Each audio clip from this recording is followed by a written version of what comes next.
Thank you very much, and thank you for inviting me. So, should we prioritize healthcare workers during pandemics? I think this question is pretty straightforward, so I won't say anything else about it. And this was one of the things that Torbjörn wanted us to discuss today, so I'm pleased to say something about it. And I will start out by saying that my initial answer to this question when I start to dig into it was yes, certainly, that must be the case, almost regardless of what point of moral departure you have. But since I've started to look into the question more carefully, I'm more and more skeptical to say yes. So my gut still says yes, but it's more difficult to defend a yes than I thought initially. So,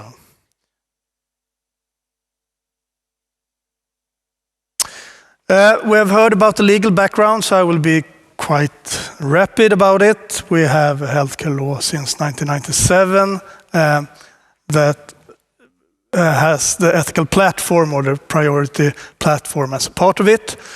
And it aims to say how we should prioritize and allocate healthcare means at all levels, from the national levels, deciding on what treatments to fund, to the bedside level at the clinic, deciding which patients to prioritize.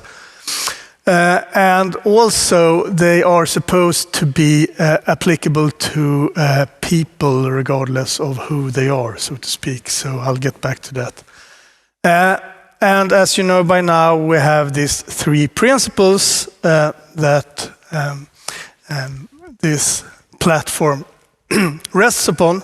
The principle of human dignity, which I would say is a principle of equal treatment first and foremost.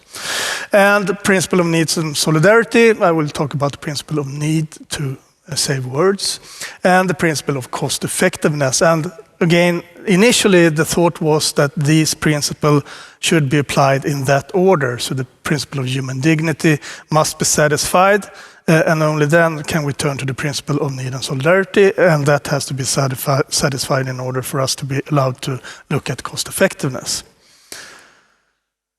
And I would be prepared to argue that the principle of human dignity, again, is not so unclear in the legal setting. It is first and foremost the principle of equal treatment, a sort of formal principle of justice, coupled with a list of aspects that are explicitly stated as forbidden to take into account in priority setting and distribution in healthcare. So this is a short summary of that list.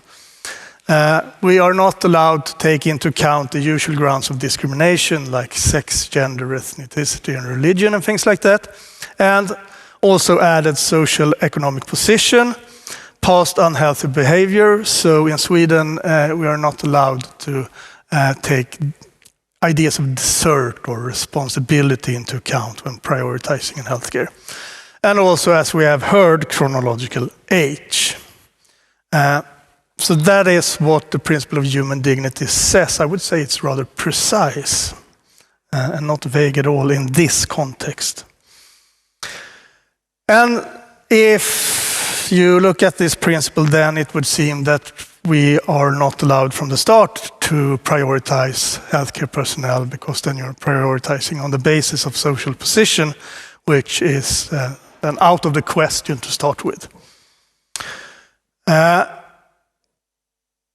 And we are not allowed to, even if we think that healthcare workers are praiseworthy and should be prioritized on that ground, we are not allowed to do that, since, again, responsibility is out of the question. And I will get back to the possible exception to this, because there are grounds in perhaps some instances to prioritize healthcare personnel without being in violation of the platform.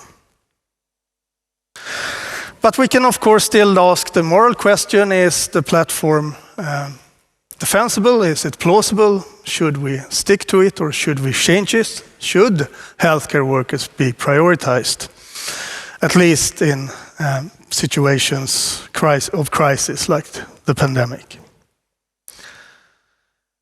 And just to remind you, the need solidarity principle: the greater the healthcare need, the greater the claim to healthcare resources. And the cost effectiveness principle, that healthcare interventions should have a reasonable balance between cost and effect in terms of improved health and increased quality of life. This is what the platform says. So should healthcare workers be prioritized? And this was much debated already in the beginning of the pandemics, both in academic fora and in the public, at least here in Sweden. And to myself again, and to many others, the self-evident answer seems to be yes, they certainly should. And again, I had that sentiment as well. But there were different reasons provided for doing so, and I will give you a short map of the sort of arguments that were used.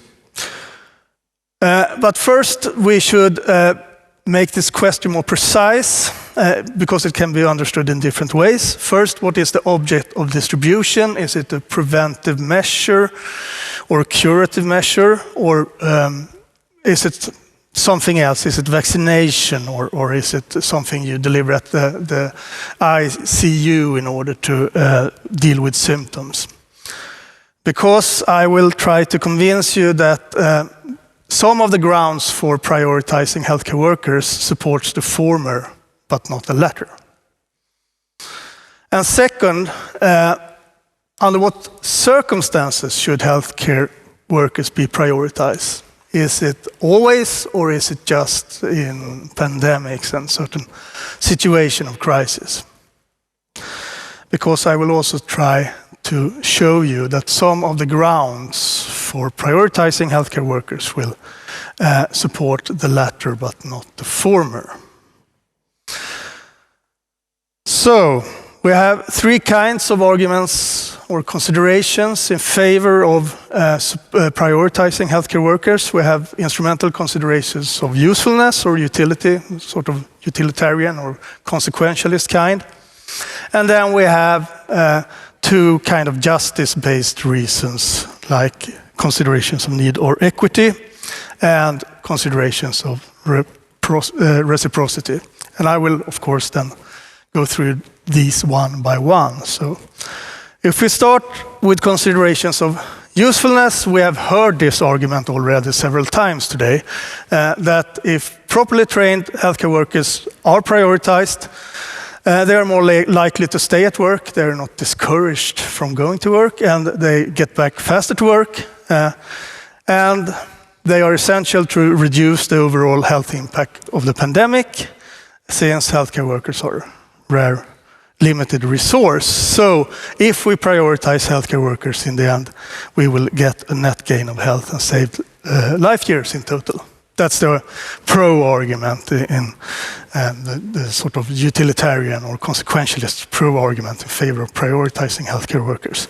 And it seems sound, but now I've been at the medical university for a while, so I asked for empirical evidence, and I have searched high and low, and I have found no evidence whatsoever for the empirical assumption. It may be true, but there's no empirical support for it. At least I have found none. And I have asked my medical friends at Karolinska, and they have found nothing either. So there are some evidence for the claim that healthcare workers are more affected than many other occupations by COVID-19, but there is no evidence for the claim that there is a causal link between prioritizing healthcare workers and gaining health or life years. And we can get back to this in our discussions, of course. And another problem with this is that even if it's correct, you have to get into some details. How much should healthcare workers be prioritized in relation to other useful occupations and in relation to other grounds of priority setting? So in Sweden, when it came to vaccination, healthcare workers came in group 2. They could have come in group 1 or group 3. So how should we work out the details here? That's something to think about, at least. So if we take the first, how should safety personnel be prioritized if we use usefulness as the criterion in relation to, we heard about infrastructure, those managing electricity and transports and food and medicine, etc., or police or public officials formulating and communicating pandemic rules, etc., etc. So if we are to have usefulness as a criterion for priority setting, then we can't just apply that to healthcare workers, right? We have to apply it across the line. And how should usefulness be balanced against other factors like need and effect of treatment for the patient in question? And I think that just bringing in more factors will make priority setting messier and more difficult to apply in a consistent and just way. What healthcare workers should be prioritized? A common suggestion in the public debate was that those who are working with COVID-19 patients specifically should be those who are prioritized. But that's not at all aligned with this rationale. It should be all those and only those who are useful in proportion to their usefulness, right? And then you can't have these simple rules like all those and only those who work with COVID-19 patients. And we, of course, have the moral question left. Should useful persons be prioritized? That's against the principle of human dignity as understood in Sweden. And often, those unfortunate enough to be non-useful are often those who are in more need of healthcare. It's sort of applying a logic that is somewhat alien to the healthcare way of looking at things. If the most promising basis for prioritizing healthcare workers is, I think, considerations of need, which is totally aligned with the ethical platform in Sweden. And then the line of reasoning would be something like this. Patients should be prioritized on the basis of need. The greater need, the higher priority. The magnitude of need is determined, at least partly, by the severity of the condition, as Lars convincingly argued. And when it comes to preventive measures, such as vaccines, severity is plausibly determined by risk for disease. We are not treating a disease that's present. We're trying to prevent could be future disease, right? So risk in turn is determined by the size of the probability of having the disease and the size of the negative outcome. And while there is no ground for claiming that healthcare workers or healthcare personnel would get more severely ill if affected with COVID-19 than the average citizen. Again, there is actually some empirical support for claiming that healthcare workers have a high probability of contracting COVID-19.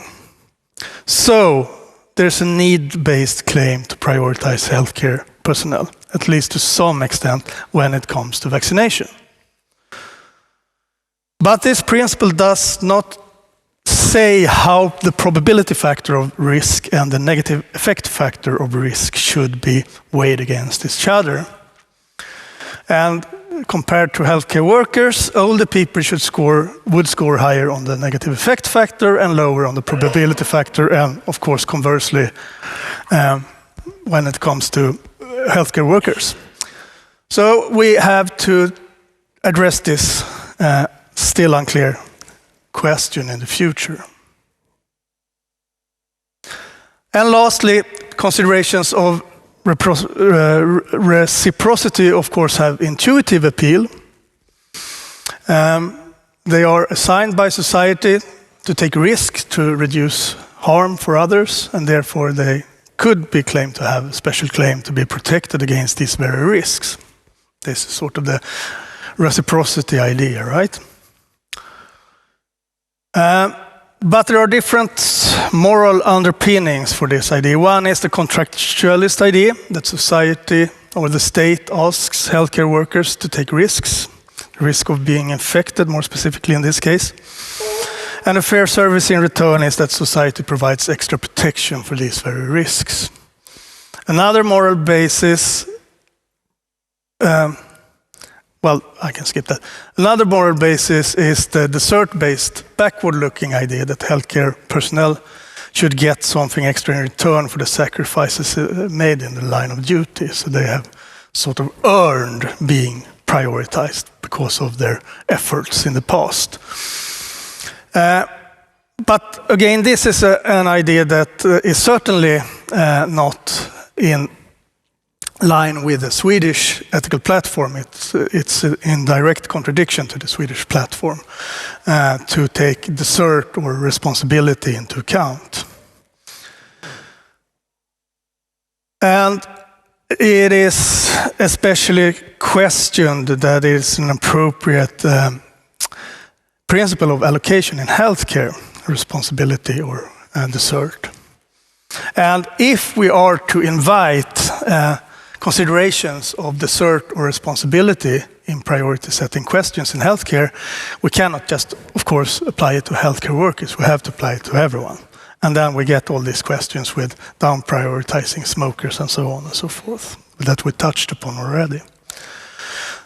So to sum up, should healthcare workers be prioritized in pandemics? And I'm sad and disheartened to say that I discovered that the basis for saying yes is surprisingly weak. And because claims of usefulness need to be elaborated and supported, and claims of desert, for instance, are, I would say, more dubious, especially in the healthcare context. And from the point of view of the Swedish ethical platform, the most promising line of reasoning is with reference to the principle of need. But then it only works for preventive measures like vaccinations, and probably not to a very large extent. So I hope I will be disproven. Thank you.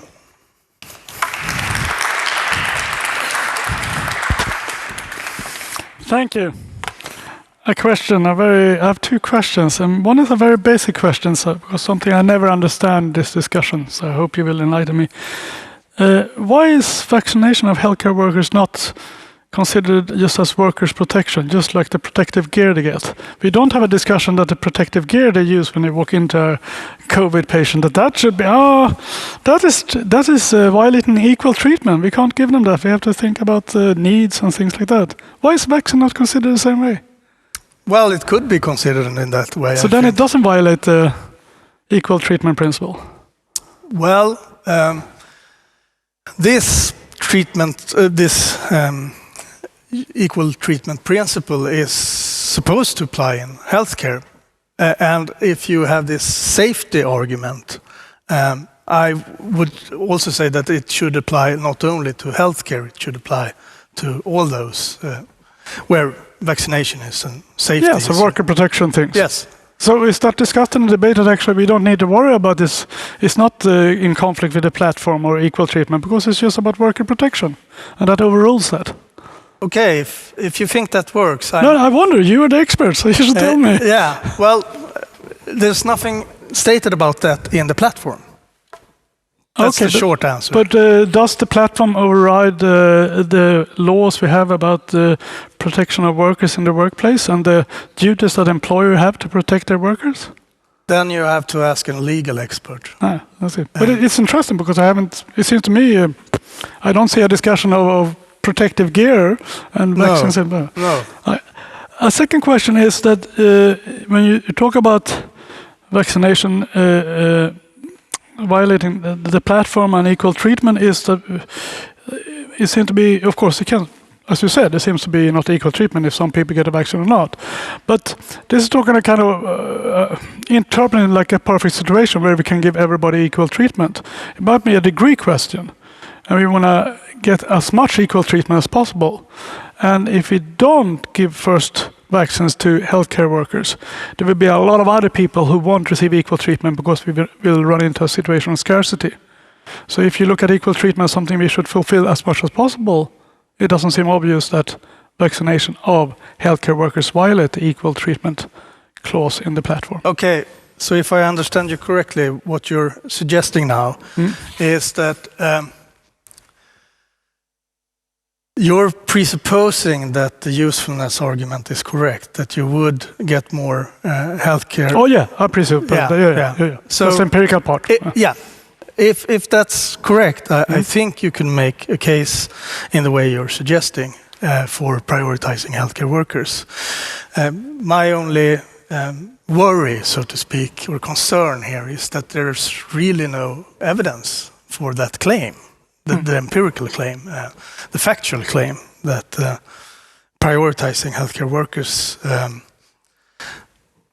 really, in the end, will lead to more health or life years in patients. No, maybe your argument was a bit more complicated. I'm much more simplistic. I'm just thinking we have an acute situation. If a lot of healthcare workers get sick, we have a shortage of nurses, a shortage of doctors. If they're sick, they're not going to be there working. I have several friends, they were away from work for several weeks as doctors and nurses. And that caused a shortage, which we can avoid if they're vaccinated. So it's a very simple argument. It's not this like life and year. But why is the shortage a problem? Well, it's a problem because in the end you will the idea is that you get less out of healthcare, right? Yes, indeed. And there's not an established link between prioritizing healthcare workers and getting more benefits in the end, so to speak, getting more health. So this shortage we saw in Italy didn't have any kind of, or we don't know that. We don't know. Perhaps there is. I mean, to me, when you say it the way you do, then it seems there must be such. Yeah, it seems a bit. Must be, but there's no evidence that there is such a link. And I mean, we have these cases in history with the strike of healthcare workers in the 70s and mortality dropped. Yes, that's true. That's true. I mean, I believe that there is a connection between prioritizing healthcare workers and getting more out of the system. I believe there is such a connection, but I haven't seen it. Show me the evidence.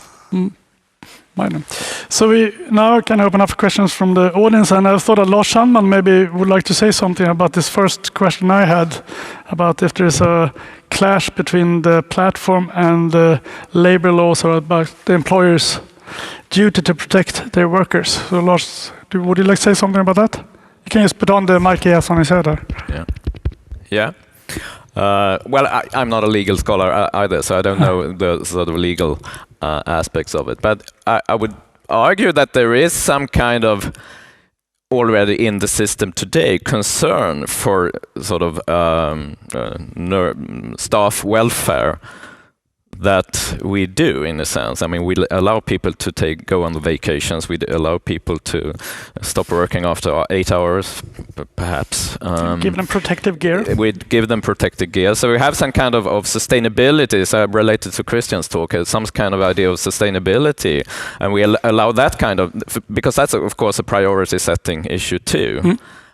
We allow that to go on. So I would probably argue in the same way you do, that in this case, at least we can make it quite reasonable in some cases that vaccination would be mandated or warranted, given sort of long-term sustainability, to actually be able to fulfill the ethics platform in a sense. So, yeah. More questions? We have a question from online. So we have one question from Göran Kolste. I think it's from Göran Kolste. Very nice. I think it touches on what you already have discussed, but he asked, could priority of vaccination of healthcare workers be motivated indirectly according to the ethical platform? It is instrumental for the respect of humans and their needs. Yeah, that's a continuation of the argument. I would say yes, there is a case for using the principle of need in favor of prioritizing to some extent healthcare workers when it comes to vaccination specifically, because they have a higher probability of getting infected than the average citizen. But then you would have to say the same thing for taxi drivers and teachers and other groups, of course. Torbjörn. The situation I envisage when I argued that one should give priority to healthcare workers, were not a situation where there was a vaccine available or so. I thought of a situation where healthcare workers fear their patients, and it's hard to get to work. And to give further incentives to go to work, you should at least know that if you catch the disease, you are not safe, but as safe as, or at least taken care of with this kind of priority. And it's sad to learn that there is no empirical evidence that it works like this. But there could be two reasons why there is no evidence. One could be that a lot of studies have been made, and we haven't found any support for this idea that there is a causal link. But I got the impression that there are no studies. No. And that's a bit more comforting for those of us who believe in common sense here. Yeah, so this is conjecture. If such studies would be made, they would show correlation between prioritizing healthcare workers and getting more out of the system. But I haven't seen such studies yet. So this is a call to the scientific community to make such studies. Yes. Sometimes absence of a study is not showing the opposite. So. No. So you have to act without studies sometimes, I'm afraid. Johan Gustafsson. Wait for the microphone.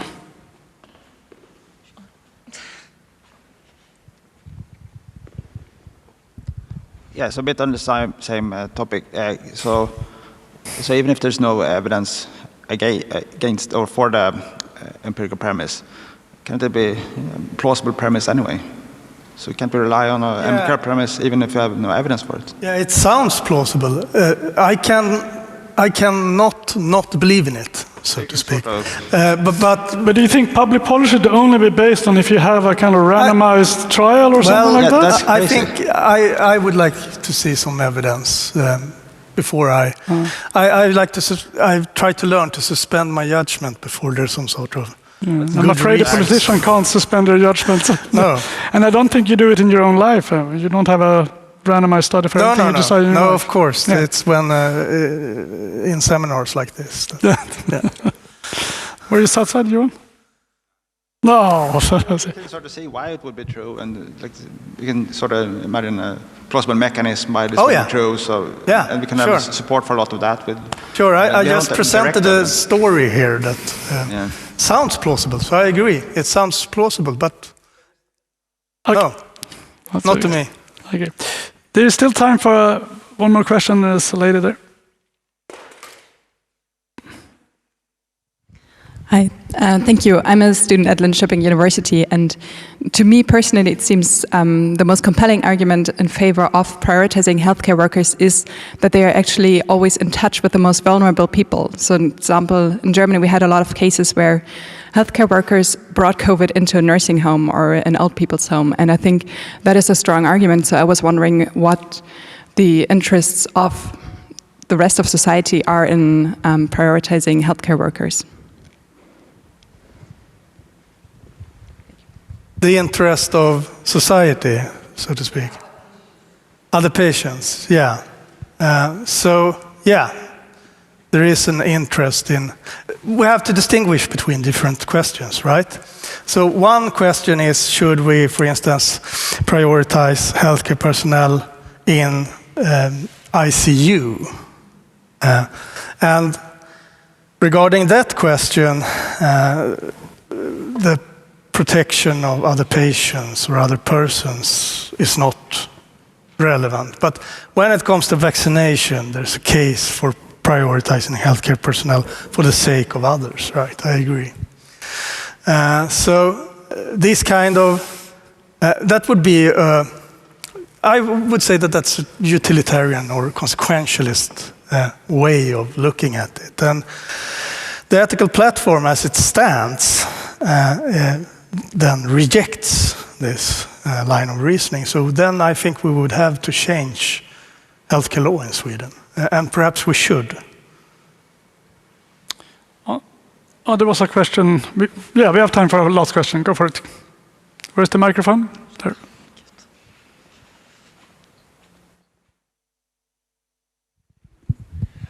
I think it's very important to understand why we have the platform and when we should use it. And I think that what you are doing is, you can say, it doesn't help us prioritize in this case. But there are other, as Gustav indicated, laws and regulations that pops in. Yeah. The platform was never designed to prioritize between research projects when the National Academy of Science decides or something like that. And it's not designed to prioritize Christmas presents. So we shouldn't attack something for what it isn't, but sort of be fair to the... I think that you are... Niklas, you understand what I'm saying? I think you are slightly unfair to the platform because it was never designed maybe to do this. Or was it... So it's the question. Again, no one would be more pleased than me to be proven wrong. If there is some legal support somewhere to prioritize healthcare personnel, then I would be happy. So if you're saying that there is such legal room, then I applaud it. On that point, unfortunately, we're running out of time. So join me in thanking the speaker.